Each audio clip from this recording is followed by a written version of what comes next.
যিনি আমাদেরকে দুনিয়াতে বাঁচিয়ে রেখেছেন, খেতে দিচ্ছেন, শ্বাস নিতে দিচ্ছেন। আল্লাহ পাক আমাদেরকে ওয়াদা করেছেন, ওয়াদার নাম সত্য আমাদেরকে বাঁচিয়ে দিচ্ছেন। এমনকি আমরা একটি মুবারক রাত আমাদেরকে দিয়েছেন। আল্লাহ পাকের প্রতি লাখ শুকরিয়া আদায় করি। সবাই উচ্চ স্বরে বলুন আলহামদুলিল্লাহ। আলহামদুলিল্লাহ।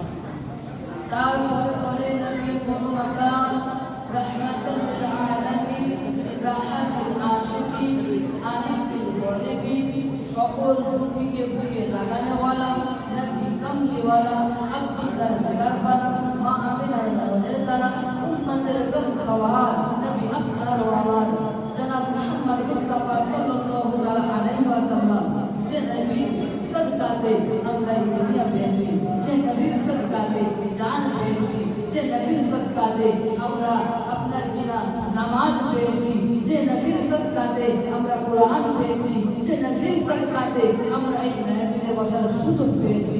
আজ সেই নবীর প্রতি লাখ লাখ দরুদ ও সালাম বর্ষিত হোক। আপনারা সকলে উচ্চ স্বরে বলুন আল্লাহুম্মা আমিন।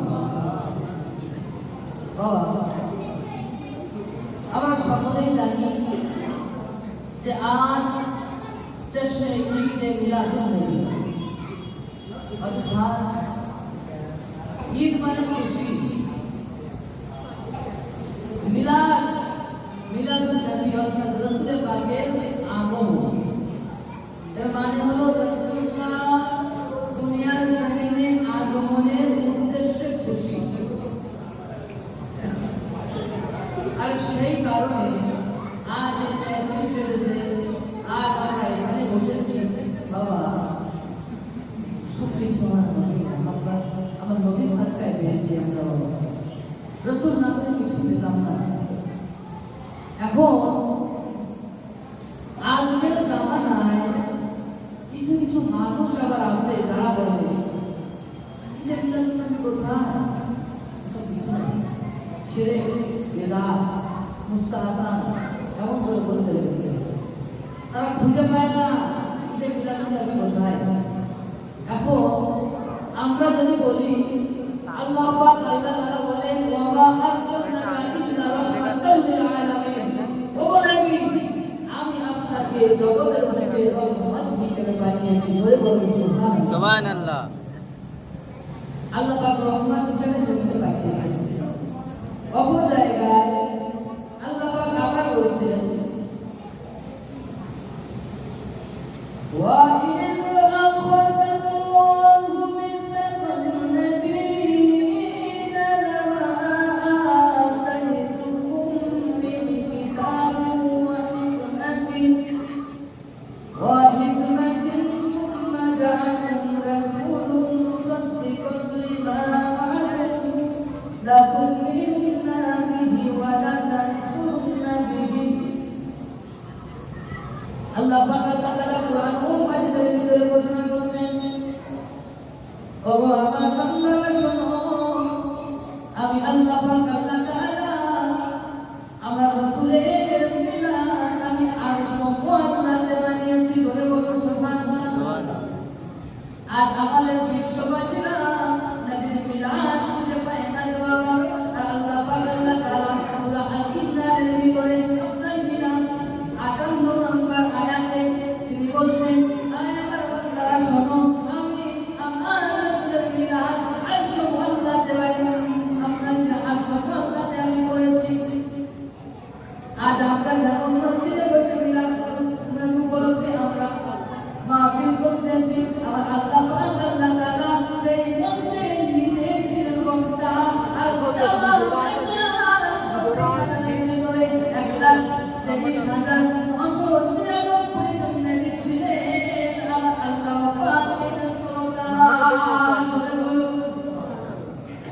আল্লাহ তাআলা নিজে বক্তা।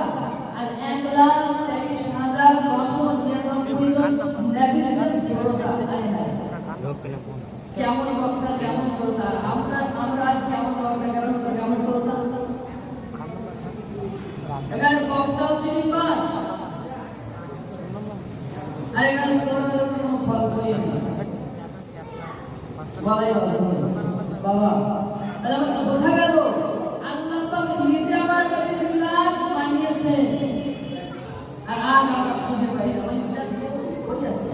দেখতে পাই না। আচ্ছা ওখানে ইসলাম একটা করে গেল।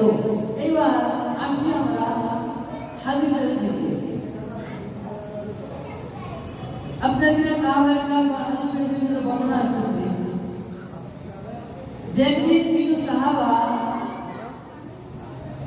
তেনারা আমার এমন সময় এমন একটা দিনে রাসূল আবালের দিনে আমার রাসূলের আগমনের দিনে তেনারা কি করেছে, কিছু সাহাবা এক জায়গায় বসে, আমরা যখন বসে আছি এমন এক জায়গায় বসে তেনারা রাসূলের পাকের জন্য পাপিয়া করছেন, রাসূলের পাকের গুণগান করছেন, আল্লাহ পাকের হামদ করছেন, নাচ করতেছেন। এমন সময় ওই রাস্তা দিয়ে আমার সরওয়ারে কায়নাত রাসূল পাক সাল্লাল্লাহু তাআলা আলাইহি ওয়াসাল্লাম খুব করে হেঁটে যাচ্ছেন। এমন সময় রাসূল পাক সাল্লাল্লাহু তাআলা আলাইহি ওয়াসাল্লাম ওই সাহাবায়ে কেরামদের কাজকর্ম দেখতেছেন। আপনাকে রাসূল পাক যখন চলে গেছেন যাওয়ার পরে বলে, ও আমার সাহাবারা তোমরা কি করতেছো? সাহাবায়ে কেরাম বলে, ইয়া রাসূলুল্লাহ ইয়া হাবিবাল্লাহ নবী, আমরা আজ আপনার মিলাদ মানাচ্ছি। আপনি জগতের বুকে এসেছেন তাই আমরা খুশি মানাচ্ছি। যখন এই কথা শুনলেন আমার দয়ার নবী আমার রাসূলের পাক বললেন, ও আমার সাহাবারা শোনো, আমি রাসূলের পাক তোমাদের এই কাজগুলোকে বড় ভালো লেগেছে, তোমাদের এই কাজগুলো আমার বড় ভালো লেগেছে, তোমাদের এই প্রচেষ্টা আমার বড় ভালো লেগেছে। শুধু তাই নয়, যারা তোমরা এই মিলাদ করতেছো, এই মাহফিল করতেছো, আমি রাসূলের পাক তাদেরকেও ভালোবাসি। শুধু ভালোবাসি তাই নয়, আমার মোহাব্বত তাদের জন্য আছে। এবং শুধু তাই নয়, আমি তাদেরকে ভালোবাসি এবং আমার আল্লাহ তাদেরকে ভালোবাসে। বাবা রাসূলের পাক বলেছেন, তিনি তো বলেন যে করা যাবে না। আজ মুসলমান বলছে মিলাদ সাহাবায়ে করেছে, আল্লাহ পাক নিজে করেছে। বাবা বুঝতে হবে, যখন আমার রাসূল পাক সাল্লাল্লাহু আলাইহি ওয়াসাল্লাম দুনিয়াকে তাশরীফ নিয়ে এলেন, আপনার চাঁদ সূর্য গ্রহ তারা সবাই আমাদের জন্য খুশি করেছেন। তাই ফেলাকে নজারো জমিন কে বাহারো সবে ঈদে মনাও হুজুর রহে। সুবহানাল্লাহ। ফেলাকে নজারো জমিন কে বাহারো সবে ঈদে মনাও হুজুর রহে। ফেলাকে নজারো জমিন কে বাহারো সবে ঈদে মনাও হুজুর রহে। উঠো কলকে মারো চলো রে সহারো, উঠো কলকে মারো চলো রে সহারো, সব খুশিয়াঁ মনাও হুজুর রহে। জোরে বলুন আরো খালিদা ও জি শরমায়া ও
हुआ चार तो रहमतों का बसेरा उजाला उजाला सवेरा सवेरा अलीफा को पाची खबर आमिना की अलीफा को पाची खबर आमिना की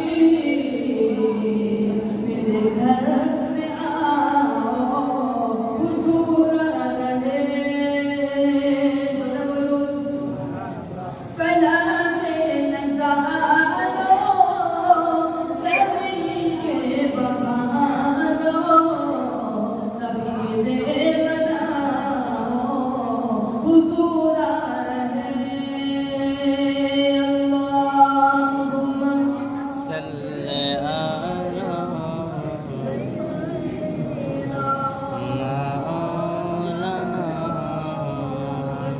मौलाना सय्यिदना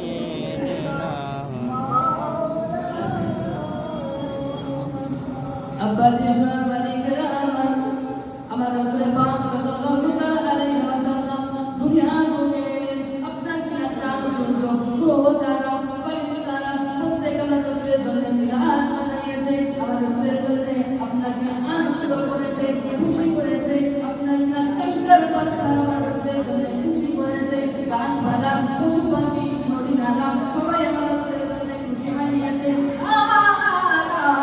আমরা মানুষেরা হয়ে আমার রাসূলের খুশি কি আমার রাসূলের আনন্দ দিয়ে বুঝলাম না রে বাবা আমার রাসূল পাক যখন দুনিয়ার জমিনে আসবেন আল্লাহ পাক আল্লাহ তাআলা এত সুন্দর করে আসমানটাকে সাজিয়েছেন জমিনটাকে সাজিয়েছেন আমার আল্লাহ পাক আল্লাহ তাআলা বলেন ও জিবরিল তুমি চলে যাও জমিনের বুকে চলে যাও জমিনের বুকে তুমি আপনাকে আমার আল্লাহ পাক আল্লাহ তাআলা জিবরিল আলাইহিস সালামকে বলেন জিবরিল চলে যাও জমিনের বুকে চলে যাও আপনাকে এক লক্ষ পায়রা নিয়ে জমিনের বুকে চলে যাও আর যাওয়ার রাসূল দুনিয়ার বুকে যাবে দুনিয়ার বুকে তশরিফ নিয়ে যাবে আর পুরো আসমান থেকে জমিন পর্যন্ত ফেরেশতারা আমার রাসূলের আমাদের জন্য মিছিল করতে করতে যাও সুবহানাল্লাহ আর আমরা খুশি না বাবা আল্লাহ পাক আল্লাহ তাআলা বলেন আল্লাহ পাক আল্লাহ তাআলা আরো বলেন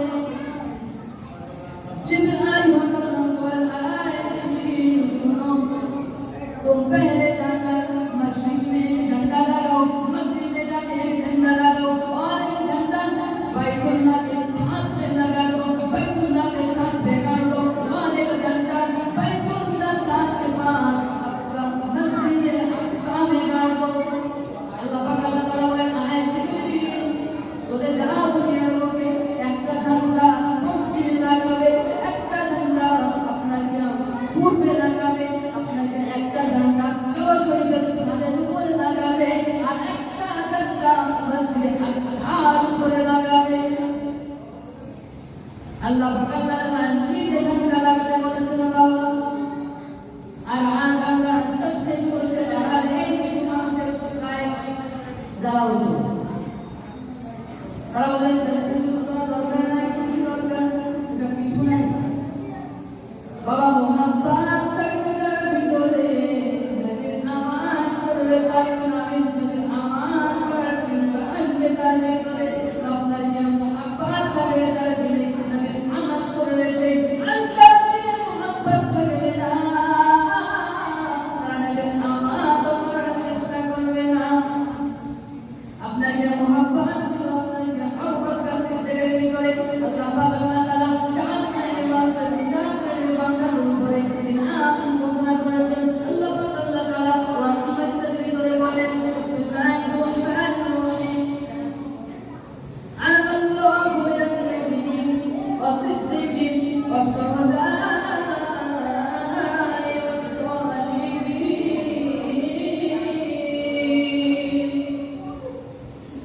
আল্লাহ পাক আল্লাহ তাআলা বলেন আমি জান্নাতের বান্দাদের প্রতি আমার এলান ঘোষণা করেছি প্রাইজ ঘোষণা করেছি তার ভিতরে প্রথম হলো আপনাকে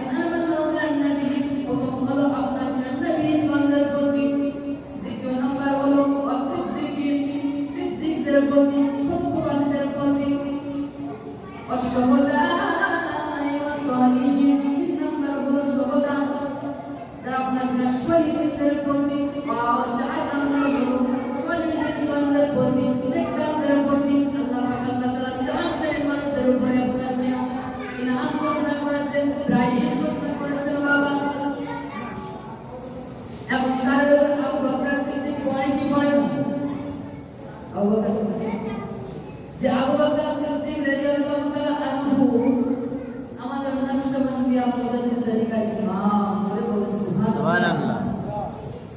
আমরা যাই মানুষের ফলো করি না রে বাবা, আমরা হযরত আবু বকর সিদ্দিককে ফলো করি, যিনি হলেন শ্রেষ্ঠ সাহাবাদের ভিতরে নাম্বার আউয়াল তাদের আসলে সুবহানাল্লাহ সুবহানাল্লাহ। আবু বকর সিদ্দিক থেকে আমাদের ধ্বংসমতিয়া তরিকা শুরু হচ্ছে এবং ওমর ফারুক থেকে আমাদের ধ্বংসমতিয়া। আমরা যাইটা যদি বলে নয় বাবা, যাই হোক তো রাসূল পাক সাল্লাল্লাহু আলাইহি ওয়াসাল্লাম আবু বকর সিদ্দিককে শ্রেষ্ঠ সত্যবাদী বলে বলে দিয়েছে। সেই আবু বকর সিদ্দিক তিনার প্রতি আল্লাহ পাকের ইনাম, ওই আবু বকর সিদ্দিক রাদিয়াল্লাহু তাআলা আনহুকে আমার রাসূল পাক সাল্লাল্লাহু আলাইহি ওয়াসাল্লাম বলেছেন, আবু বকর তুমি রেডি হয়ে যাও আবু বকর, এই মক্কার জমিনে আমার থাকা হবে না, আমাকে মক্কার মানুষেরা রাখবে না। আবু বকর তুমি রেডি হয়ে থাকো, গুছিয়ে থাকো, তোমাকে নিয়ে আমি নাকি মদিনায় হিজরত করব।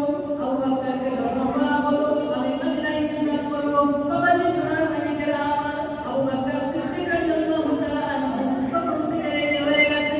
একদিন হঠাৎ করে আমার রাসূল পাক সাল্লাল্লাহু আলাইহি ওয়াসাল্লাম রাতের বেলা আবু বকরের দরওয়াজায় দেখুন করে আওয়াজ দেয়, আবু বকর আবু বকর, যখন নবী আবু বকর বলে আওয়াজ দিয়েছে, ওমনি আমার রাসূল পাকের পাগল হযরত আবু বকর সিদ্দিক রাদিয়াল্লাহু তাআলা আনহু তিনি দরজা মারো থেকে বলছেন, লব্বাইক ইয়া রাসূলুল্লাহ, লব্বাইক ইয়া হাবিবাল্লাহ, লব্বাইক ইয়া নবিয়াল্লাহ, ও নবী আবু বকর আপনার খিদমতে হাজির।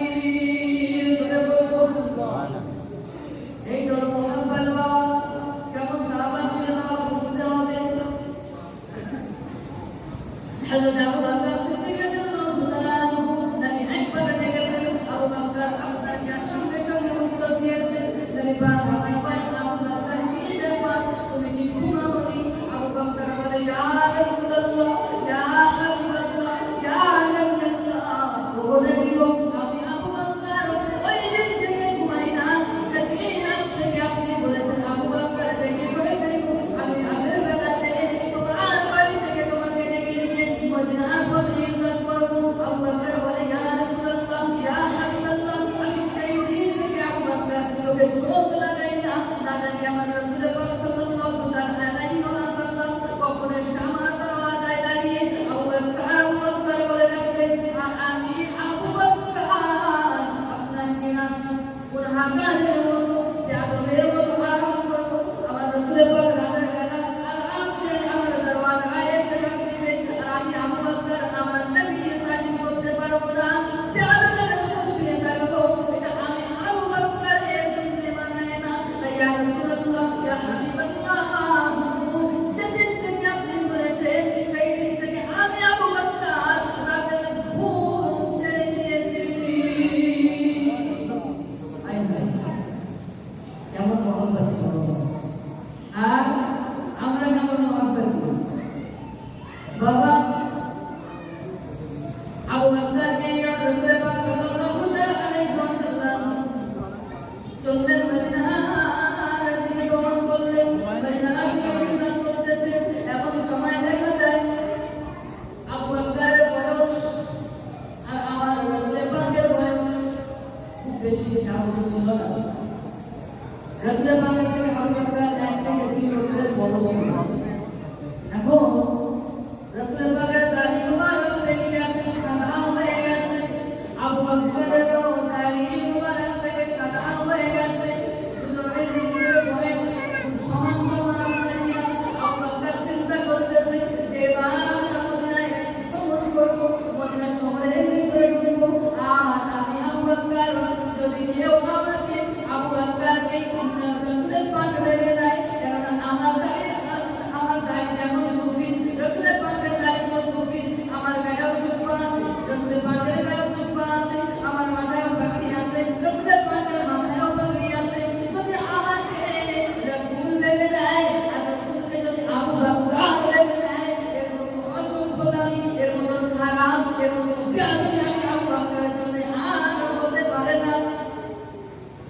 বিন হযরত আবু বকর কি বললেন মদিনায় ঢোকার আগে বাবা নিজের জুব্বা খানা খুলে নিয়েছেন পাগড়ি খানা খুলে নিয়েছে নেবার পর একটি কাঠি নিয়েছে বড় একটি ডাল নিয়েছে ওই ডালের উপরে কাপড় দিয়া আবু বকরের জুব্বা খানা ছড়িয়ে দিয়েছে ছড়িয়ে দেওয়ার পর আমার রাসূলের পাকে পিছনে আবু বকর যায় আমার দয়ার নবী আগে আগে যায় পিছনে আবু বকর আপনার হাতে লাঠি খানা নিয়ে আগে জুব্বাটাকে জুব্বা ঝুলিয়ে খালি গায়ে আমার রাসূলের পিছন পিছন চলে যায় আর শুধুটাই নয় আবু বকর আমার রাসূলের পিছন পিছনে চলে যায় আর আমার নবীর সামনে না করতে লেগেছে বাবারে এখান থেকে বোঝা গেল আবু বকর আমার নবীর জন্য কত সম্মান আমার নবীকে করেছে শুধু তাই নয় যখন তারা মদিনার মুনাওয়ারার ভিতরে ঢুকেছে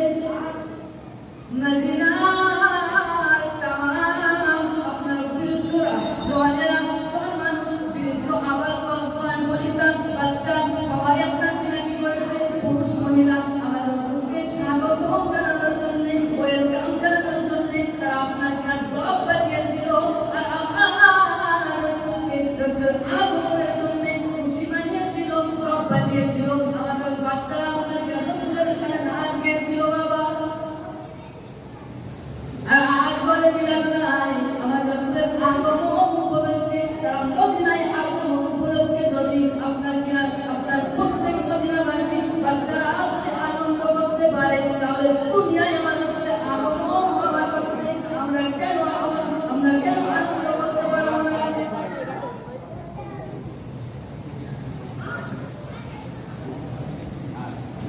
তাহলে বাবা বোঝা গেল যেমন রাসূলের জন্য দুনিয়ায় আগমনের জন্য অবশ্যই আমাদের করা দরকার আল্লাহ তাআলা একটি আয়াত নাযিল করেছেন যে তোমরা আমার নিয়ামতের জন্য খরচা করো তোমাদের জমিয়ে রাখা পয়সা তাহলে বোঝা গেল বাবা যে আমাদের রাসূলের পাকের জন্য যত টাকা পয়সা বাড়ি গাড়ি ধন দৌলত সম্পদ সম্পদ সব কিছু আর সেই রাসূলের পাকের আগমন উদ্দেশ্যে যে আমরা খরচা না করি খরচা করবো কোথায় সাহাবায়ে কেরাম নিজেদের জানও দিয়ে দিয়েছে মালও দিয়ে দিয়েছে তাহলে আমাদের খরচা করতে যাবে রবিউল আউয়াল মানাতে হবে কিন্তু একবার নয় বারবার আনাতে হবে বছরে যদি 12 মাসে 12 বার আসে তাও মানাতে লাগে বাবা তাহলে আমার সময়ের বেশি আমরা একটু পৌঁছেছি আকাশের অবস্থাও খারাপ এটা দেশ সম্ভব নয় তো যা কিছু আপনার সঙ্গে আলোচনা করলাম বিভিন্নভাবে মহাকাশে আমাদের দেখাই দাঁড়াবে আর বাবা আমি হাফেজ হন আমি ওরাঘাট পাস করেছি বা পেয়ে নিয়েছি ওরাঘাটের দোয়া অর্ডারে এখন বিহারের সরকারে পড়াশোনা করছি সেখানে মহারানা কমপ্লিট হবে এই বছরে তো তাই তো আপনাদের সম্মুখে আমি যতটুকু আলোচনা করলাম ভুল ত্রুটি ক্ষমা প্রার্থনা আপনারা আমার জন্য দোয়া করবেন আমি আপনার জন্য দোয়া করবো সবাই দোয়া করবেন